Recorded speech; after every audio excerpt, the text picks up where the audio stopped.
Hey guys, welcome back. Today we're doing something a bit different in that we are going over some of the best tips and tricks to make the best thumbnails without relying on red arrows or big circles. These thumbnails are designed to look visually appealing whilst also proudly conveying what your video is about.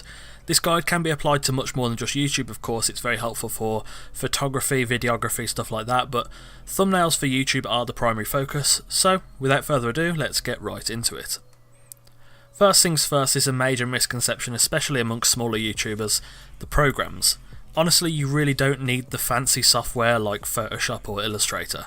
In fact, the only program you need can be acquired completely free and open source in GIMP. This program is like a slightly less powerful Photoshop that fits all the needs a creator may have for making thumbnails, transition slides, etc. I've been using this program for years at this point, and I can definitely say whilst there is something of a learning curve, it is a great piece of software that is powerful and very flexible without even touching your wallet. If you've ever used Photoshop before, it should feel somewhat familiar. So firstly, let's go over sourcing your images. It's often best to try and source your images for your thumbnails from original content you've made or drawn, or screenshots you've taken in-game, although promo art for games works absolutely fine.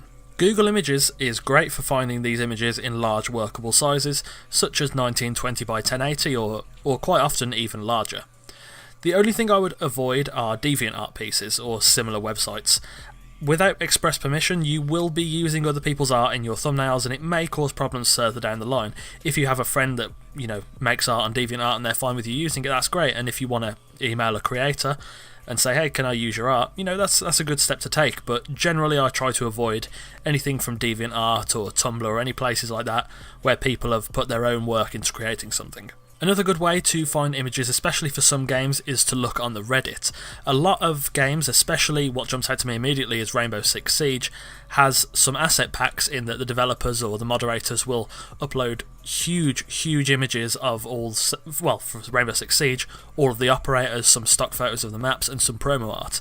I use these for all of my Rainbow Six thumbnails, and they're really great assets to have. They take up a lot of space and they're very big files to work with, but generally this is the best quality you're going to get.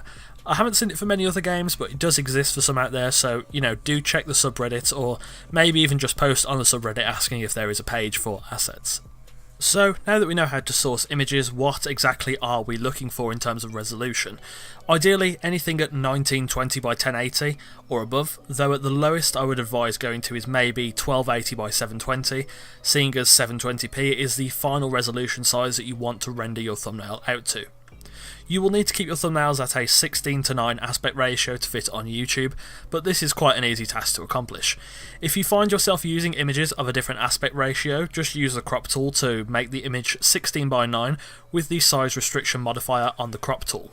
Again, you always want to render your thumbnails out to 1280 by 720, which means rescaling your image at the end before you export it. I find this size works best, as if you render out to 1920 by 1080, you do run the risk of going over the 2MB file size restriction for thumbnails, and then you'll just have to go back into the editor and size it down anyway. Usually, even some of my most detailed thumbnails end up being 1.5MB at most at 1280 by 720, which gives you plenty of wiggle room. So, now that you've got your image, what about the text? Well, whilst not every thumbnail needs text, it greatly depends on how strong your chosen image is and the subject of the video itself. If your image already tells a story or hints at the subject of the video, you might really not need text, but for the majority of cases using text is generally quite a good idea.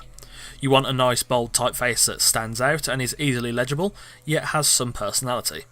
Your default fonts that are already loaded onto your computer often won't cover what you need, so this is where you head over to a font sharing website. Personally, I use dafont.com, I've been using it for years. There are many fonts here that are completely free for personal use, and demo versions. Demo versions are often fine to use but are missing certain characters, usually punctuation. Free for personal use fonts are generally fine to use too in your thumbnails, meaning you're good to use them as long as it's not part of, say, a corporate ad campaign. If you're unsure, just drop the creator an email. Most reply within a couple of days and they're very friendly in how they approach it. Finally, with free fonts, you can use them however you like, wherever you like. Dafont has many categories to choose from and probably hundreds of thousands of fonts available, and you'll almost definitely find something for you. Another site I like to check is Typography.com. The guy behind this site makes tremendously good typefaces, and whilst many you do have to pay for a license, he also has a section full of fonts that are completely free, and most of them are absolutely brilliant. So, you've got your image, you've got your font, and now we get to the hard part, composition. Honestly, this is probably one of the most complicated and subjective parts of making a thumbnail, and a lot of it does come down to personal preference as to what you personally like. Generally, I try to work by the rule of thirds, the idea of mentally splitting your image into thirds and putting points of interest at the intersecting lines. The human eye generally likes anything that follows the rule of thirds. There is also the golden ratio, which is frankly quite a bit more complicated and often doesn't translate well to thumbnails, though it is doable. You can also centre your image around one thing, having the focal point in the middle and the text above it or in the centre. This will keep your image quite nicely balanced. Composition is something that is very subjective and very hard to teach properly, but the few rules and guides I just mentioned, you shouldn't have too hard of a time trying to form your own compositional style. Generally, at least for me, I found it came somewhat naturally.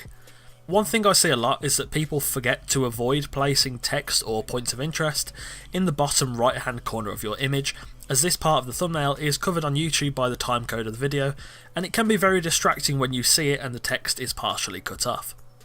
Finally, we're going to go over a few tips that can make your thumbnails much more attractive at a glance. Make white text stand out on a light background by using alpha to selection on the text layer, increasing the size of the area by a few pixels, and then creating a layer underneath the text and painting the selected area black to create a solid border around the text.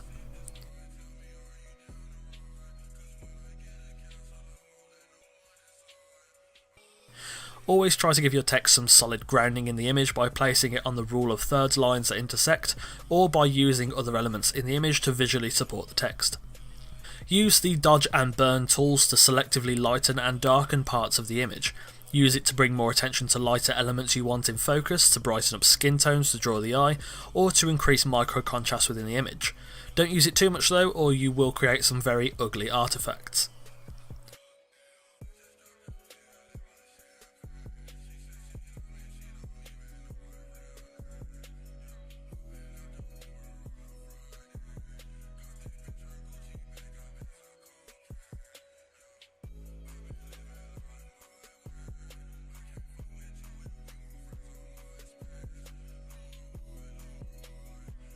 Use a drop shadow on floating elements to ground them and make them seem as if they are somewhat raised off of the canvas of the original image.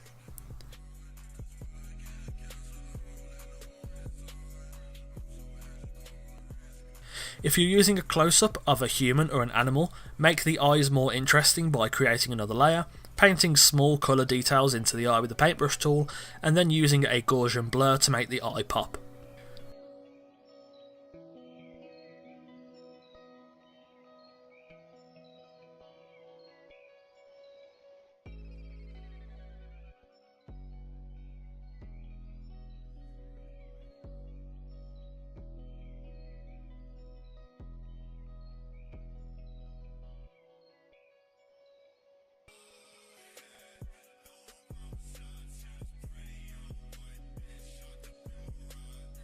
Don't be afraid to use a Gaussian blur on the background to just completely wipe out any distracting details. At thumbnail size, it won't be too visible and it will help to isolate the subject and the text of the thumbnail.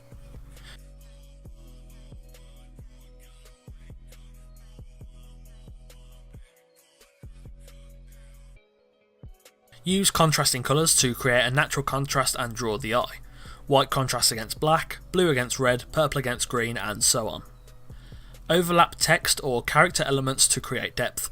For example, use the alpha to selection option on text to select the area, then go to another layer that you want the text to overlap and hit delete to clear the selected part of the image and make the text overlap with the intended layer.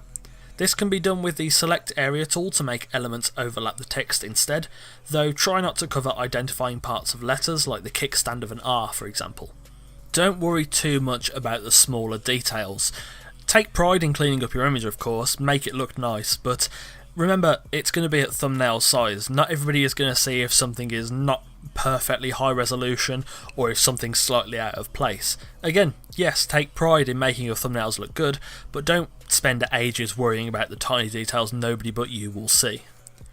Give your typeface more of a texture by finding an image of a textured surface, selecting the text through alpha selection, then selecting the texture layer you've pasted, inverting the selection and hitting delete.